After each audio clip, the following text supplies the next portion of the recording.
Did you also enjoy The Northman, also in theaters this weekend? Oh, yes, brother. The Northman. We will be eating well in Valhalla, drinking the blood of thy enemy, because Robert Eggers fucking smashed it, my guy. Viking epic in every sense of the word, but Yeah, still what you don't expect because it's a Robert Eggers movie. Eggers. I mean, three movies in, three feature Mm. films in: The Witch, The Lighthouse, a movie I think you talked about in the pod when it came out, Fuck and yeah. now The Northman. I mean, by far biggest budget he's had, by far biggest story he's told, and man, I just was so impressed by this movie. Eggers is uh, probably the up and coming like director, the one who's like not anointed yet, but seems like he's like right on the Mm. precipice after this, right? I suppose. I mean, I feel like in a certain sense he has been anointed. He's like 30, what, 37, 38. It's not like he's super young. This is his third film. And I actually we saw it pointed out, Ari Aster's third film's coming out this year. Jordan Peele's third film is coming out this year. In a certain sense, they all kind of came up together, operating in various ways in this quote elevated horror style of filmmaking that we've seen recently. But yeah, I mean, Eggers, even if this movie, The Northman, didn't financially do enough at the box office to justify its big costs, artistically, creatively, he certainly delivered at scale. And it'd be very interesting to see who tries to approach him about what to do next, because he's a very particular guy. He wants to keep making movies in the past. He makes such a big point of how much research he does into period detail about his movies. It's been a huge aspect of all three of these movies to this point. And if it was up to him, the Northman would have been in Old Slavic and Old Norse and not in English, you know? But he had to make some compromises because with a movie of this scale, he didn't actually have Final Cut. So I don't know if he's ever going to truly play ball the way some in the industry might want him to, but he's certainly being celebrated by film fans and people that do see his movies. Yeah.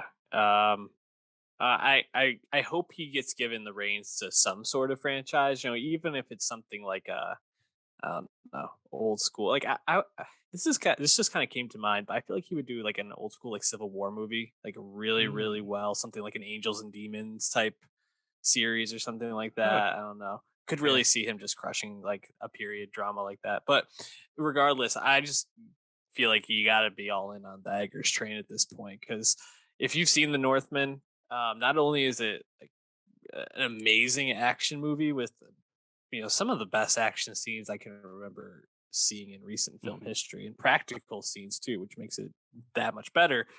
But just you can just tell how much time he spends getting every single aspect of his movies perfect. And the image he has in his head, he goes to great lengths to get that on film. And I just was so impressed. You know, it's hard to pick like one scene that stands out, but man, I was in the theater I was in. There was this these two guys that went to go see the movie together, and they were just cackling the whole time, just to like how amazing and ridiculous it was. Like in that Mm. final act when he says like "I'll meet you at the gates of hell," and then just the the scene or the title card comes up and it says "the gates of hell." People are literally like, "Yeah!" Like, it was just like a moment people were like going nuts because it was like, "Yes, we're actually getting like the gates of hell moment." It's so awesome Yeah. and like Along such those a lines, I had someone in my theater uh, cheer loudly when the final strikes happen at the gates of hell, and then yes, cheered even louder soon afterwards when the credits roll. Just the dude yeah. was absolutely juiced, and I love the passion. I love the energy because this is that kind of story. It's not that the plot is unfamiliar. It, in fact, is quite familiar based off of the Icelandic, Nordic myth of Amleth, which is not far off from Hamlet. Shakespeare took inspiration from the very myth. So you do Huh. know narratively, dramatically, more or less where things are going. You know, man, a young boy finds his father murdered by his treacherous uncle, goes away and plots his revenge. Like you understand that premise, and it's still really satisfying to see it executed. And because it's a Robert Eggers movie, there are all these other accoutrements to this film, whether it's hallucinations from Amleth or ritual scenes where they start tripping balls and howling like wolves, whatever it might be. Does all these other digressions and has so many other interests in how he likes to plot his story that even if the core plot is actually pretty conventional, it's still just a thrilling and riveting ride because there's still so much unexpected here and there.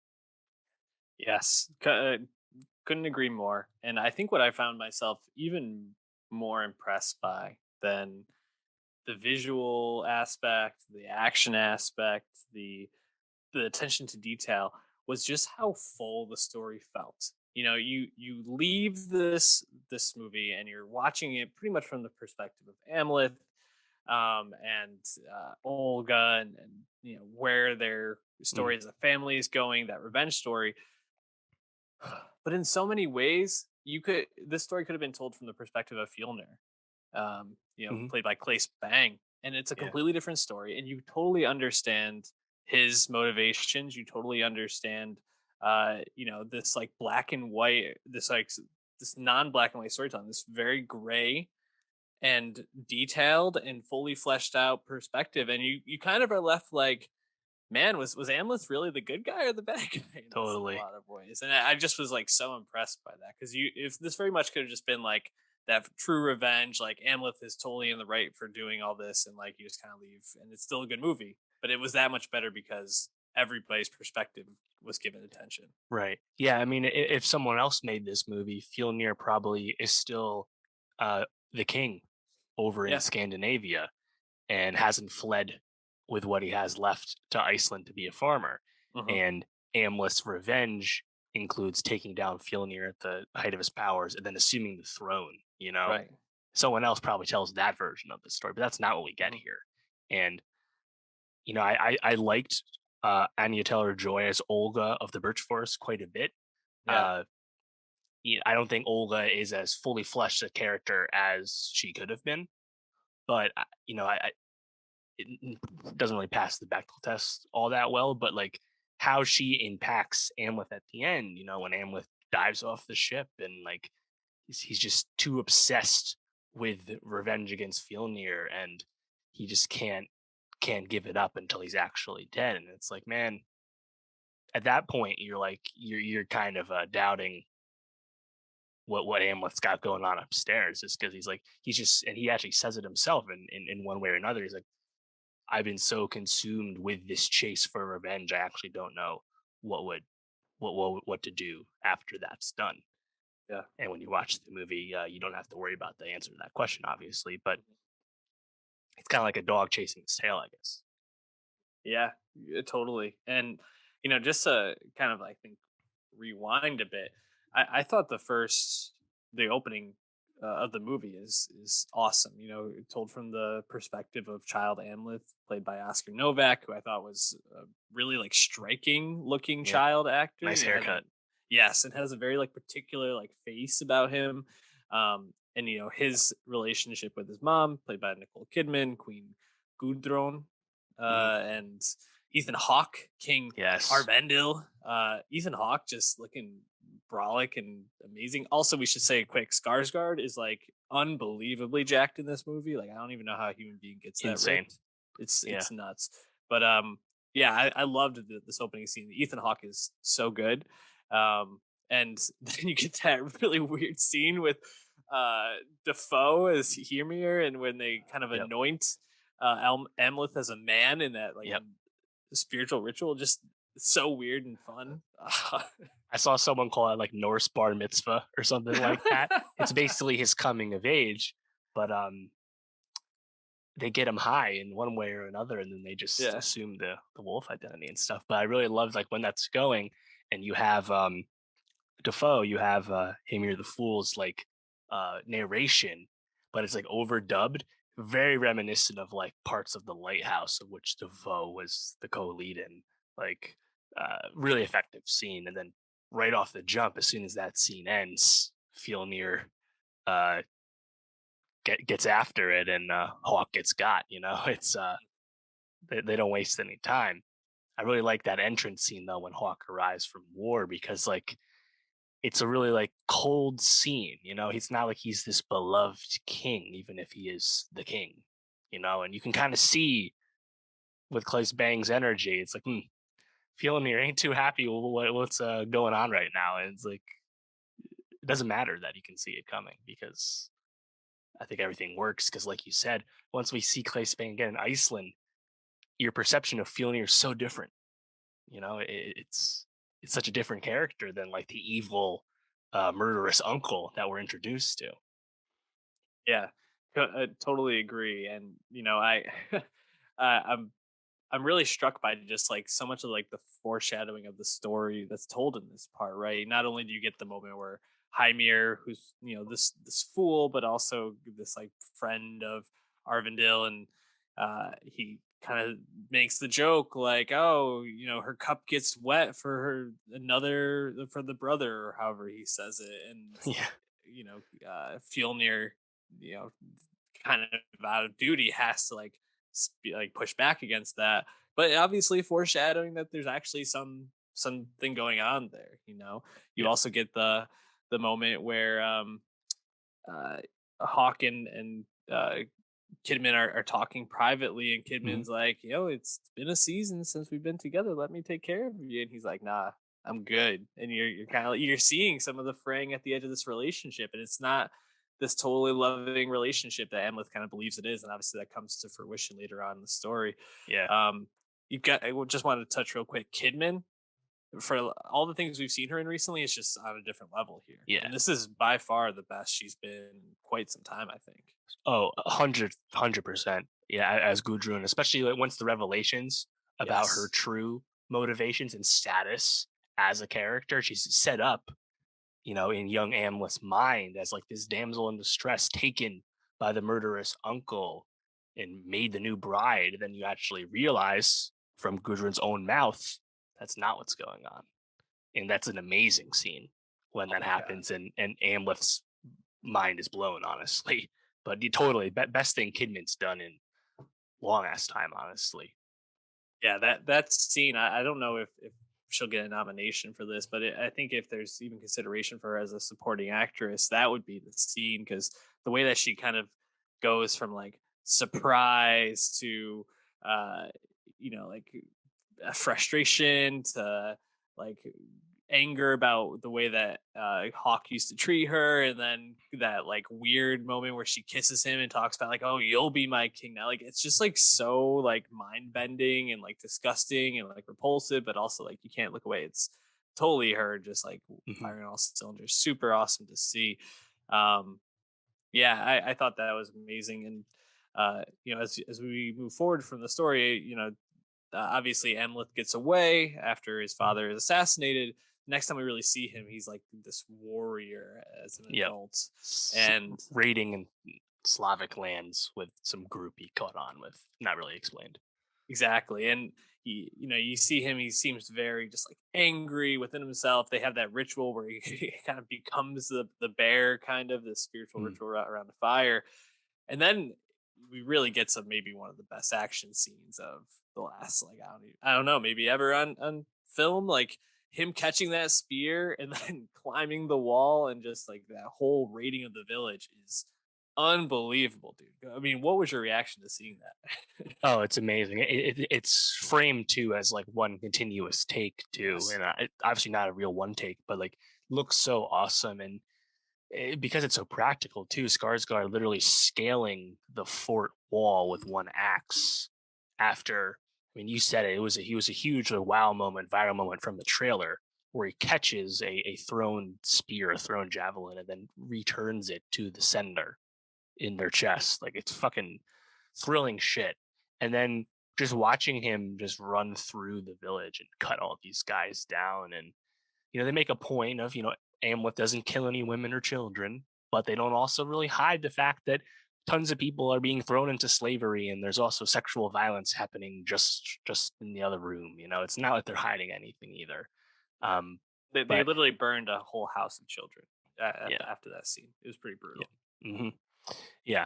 But Like it's such a great introduction to like Amlin's like singular focus too, because even like right beforehand when they're like in like the war canoes, uh some of his compatriots just shoot down two guys in a boat with bow and arrow just for fun and laugh about it. And Amleth like looks over and just looks back like he's such like has a one track mind at this point.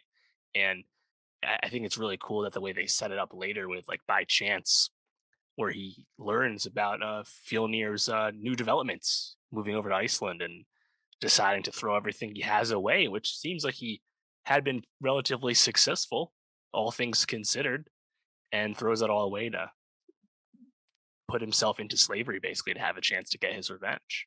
Yeah. And right before that, of course, we have the Bjork cameo as the Seeress, Yes. which is another one of the really memorable uh, hallucination scenes. Bjork, obviously of Iceland, but her first acting role in like what 20 years or so. But super awesome scene too.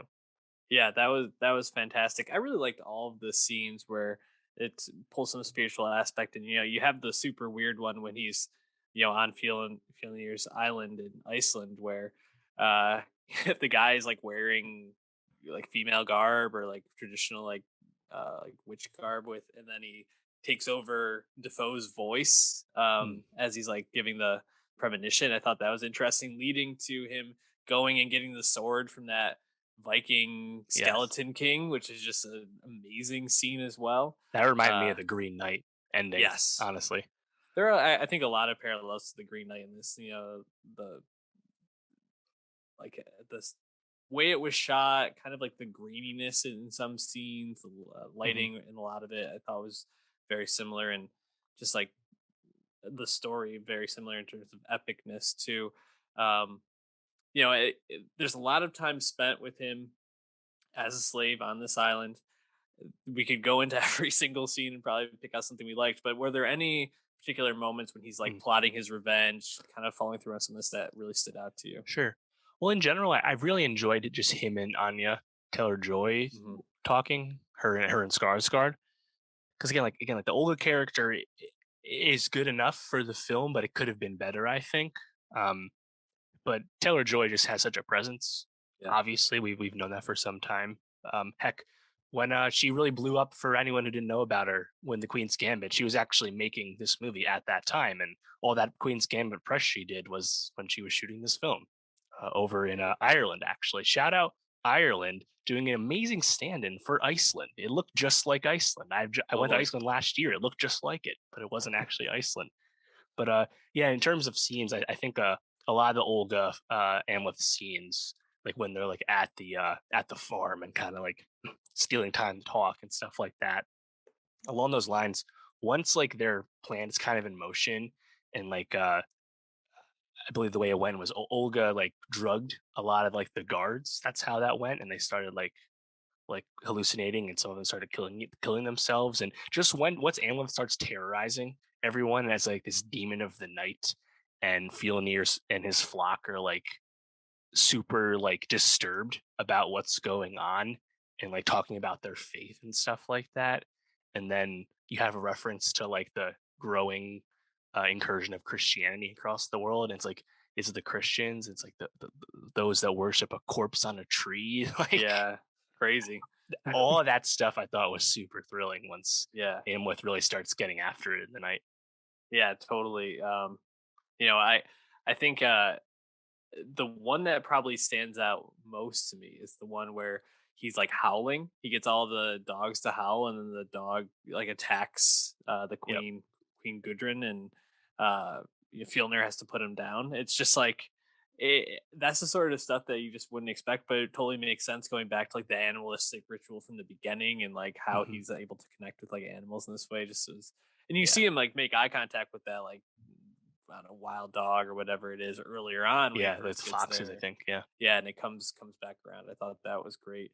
But yeah, I think all that stuff is super cool, and like how it's it's a revenge movie, but not in terms of it's not like John Wick where he's just like going all out, just constantly killing people. And I guess he is, but he's like being way more thoughtful about how he's going about this and like creating this like Right. persona of this spirit like you talked about. I thought that was fantastic. It's a lot of shades of like biblical shit, Yeah. like when uh, what's his name?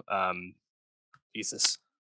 No, no, no. Old Testament, Prince of Egypt. Moses. Moses. When Moses starts basically terrorizing Ramses and the Right. Egyptians, it's like just like that. Yeah. Honestly, The seven plagues type stuff. Yeah, for yeah. sure. Totally agree. I also really liked the that game they played. I don't know what was going on there, but I thought that was like an interesting moment to like kind of show that Amleth isn't totally this like vengeful monster Right. in a sense. Saves You the know that kid. yeah, saves the kid, has maybe more feelings for you know his younger brother. Talks about how he would take him with him if necessary when things get to it, and then obviously that doesn't turn out to be so. But um, you know the brother really got some jabs on it before Hamlet just Yeah. So murked him. I don't know about you, but like once he enters that room, and you already know, like Fjolnir's like giving Gudrun like a sword or something, or a Mhm. spear, whatever it was, and like they're like hiding with the little boy, and it's like I was like, man, bro, don't go in there, man. You're gonna get fucking got. And like Yeah, he gets cut up sliced up. good there. It's like, ah, man, you might have had a chance to pull this out if you didn't just Yeah. get thoroughly fucked up by Gudrun and the kid. Yeah.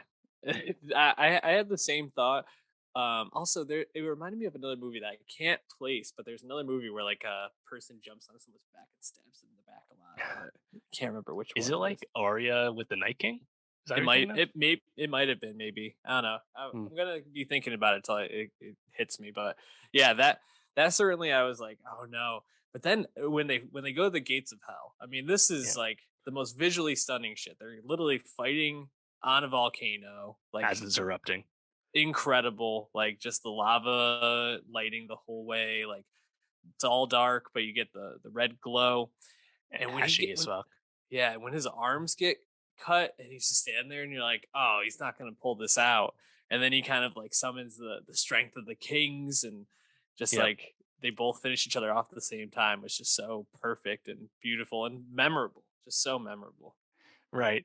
So yeah, I really love the foreshadowing with that scene too, where like Amleth kind of either says it to himself or he says it in one of the visions where he's like, he will kill or defeat Fjolnir on like a orange lake or something. He says it. I was like, after the second time I saw the volcano, I was like, oh, that's the orange lake. I Yeah, get it now. And yeah, like Gates of Hell. It's like right away. It's like, oh perfect. fuck yeah, let's go. Badass. And the person in my theater who cheered the first time cheered when you see Fjolnir get decapitated, but he started cheering before you realize that that Hamlet. sword was also stuck in Yeah, in Hamlet's Hamlet. chest, finishing him off.